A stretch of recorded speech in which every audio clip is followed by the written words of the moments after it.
So, as I'm growing on YouTube, I am coming across more and more comments and scenarios I feel the need to have to talk about. So, on the last video I made with the nose hook fluke, there was a comment that really made me stop and think.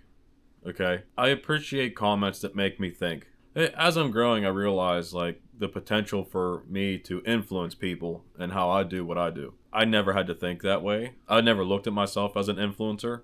Actually, having my bait store is showing me that I do influence people. I can see by what kinds of purchases are made that people are replicating what I'm doing. And I'm not going to say who commented because I don't know if they would appreciate that or not. So I'm going to leave that person anonymous. The first thing that they mentioned was they were worried about the potential to gut hook a fish. I'll just go ahead and say it. The potential to gut hook a fish on this is there. There is a potential to gut hook a fish on a Ned rig, on a jig head, on a curly tail grub, on a paddle tail. That potential is always there.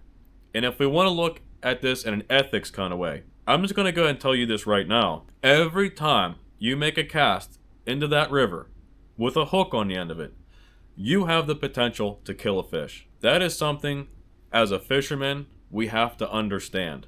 When that situation arises and something bad really happens, it's up to you to do the right thing. Majority of people think the right thing to do, if you have a fish that is dying that you hooked, take it home and eat it. Don't let that fish go to waste. Okay? My first initial thought was, why put this in a bad light when this is worse?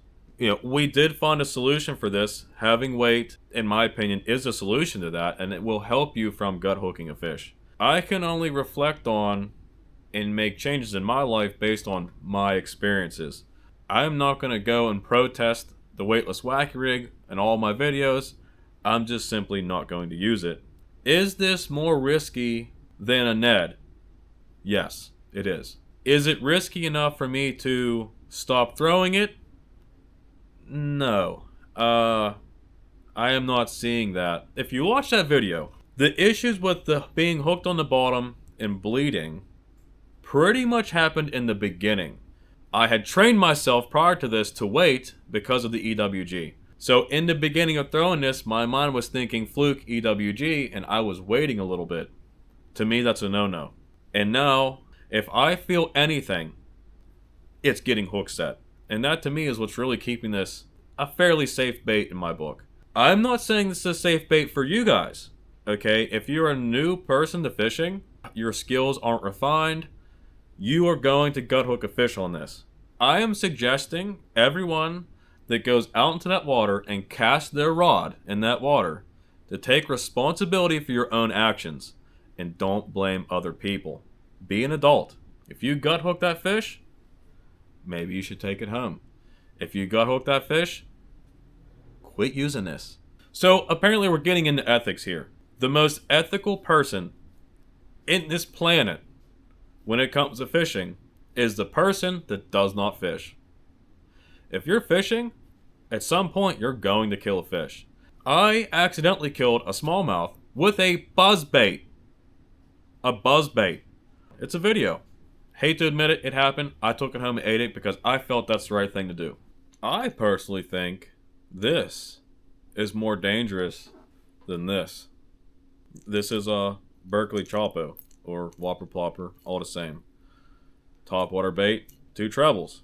Nose hook fluke, 1 hook. I have used a lot of Whopper Ploppers. I quit using it for 2 reasons. 1, I lost more big fish than I care to admit. Second reason is, in my time of throwing a Whopper Plopper, I also have had enough fish that got the back treble and they come up and jump and swing this that don't come off, and this hook ends up swinging back around and hitting their gills and they bleed. That is another reason why I quit using this. It's why I like a buzzbait. Single hook baits to me are safer. No one says anything about this. So the next thing this person was worried about was the few flukes that come flying off and land and come down and set on the bottom of the river, that fish were going to eat them laying on the bottom of the river. Fish will eat a bait that's not moving. Absolutely. Sometimes that's the only way they'll eat it. So I am confirming the possibility of fish consuming a soft plastic laying on the bottom of the river. When I threw the weightless wacky, I lost 2 or 3 times as many of these as I have these. This plastic is way more durable than this plastic. Now, we found ways of helping that with the heat shrink tubing, a straw, O-rings, whatever. There's all kinds of things. But in the end, you're still eventually going to lose this. But it does make it last longer. This person admitting to seeing a few bass with these worms hanging out of their butt. I have seen it also. Yes, they will consume this. He said that he is not sure that they will be able to pass all the plastics and end up dying. Also a possibility. He also didn't think they were going to be able to pass a fluke versus a Senko. This is a 5-inch fluke. This is a 5-inch Senko.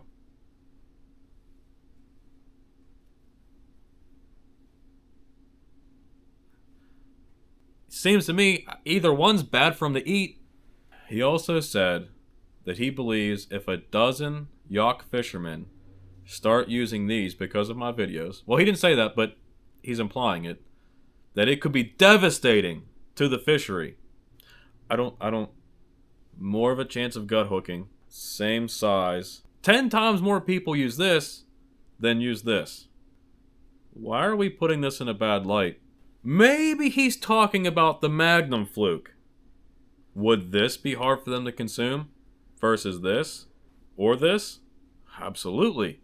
So let's go down that rabbit hole for a second. Do we think a fish is going to see this laying on the ground and try to eat it? I think something like this laying on the ground is going to be more common for something to try and eat it, especially when it's doing this all the time. This does have the little tail moving, so it's possible. I still think this is more likely to be eaten than this. Let's narrow this down even more. Say they eat this. They get it down their mouth. This is a big bait. My first thought was, well, we do see largemouth primarily trying to eat a bluegill that's way too big for himself. You find them washed up dead. That is because the bluegill was too big, but also because a bluegill has spines on its back. The fish eats it head first, the spines face this direction, guess what? You get it in, you can't get it back out, because those fins prevent that fish from coming back out. No fins. Also, no hook. Smallmouth are excellent at puking up food.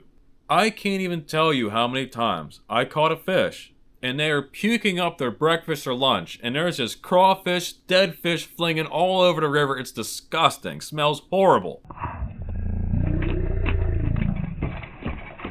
Are you suggesting that the 1 in 10,000, 1 in 100,000 chance a fish decides to eat this off the bottom of the river, that they are going to try and continue to consume this big bait?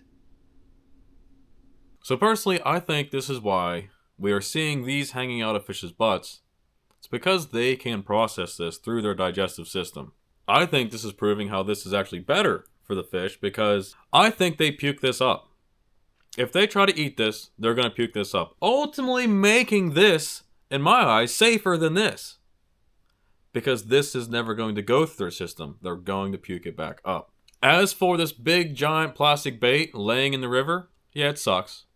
But I really think the hundreds of car and truck tires littering this river from here all the way to the Mon is worse than however many people may copy me and throw flukes.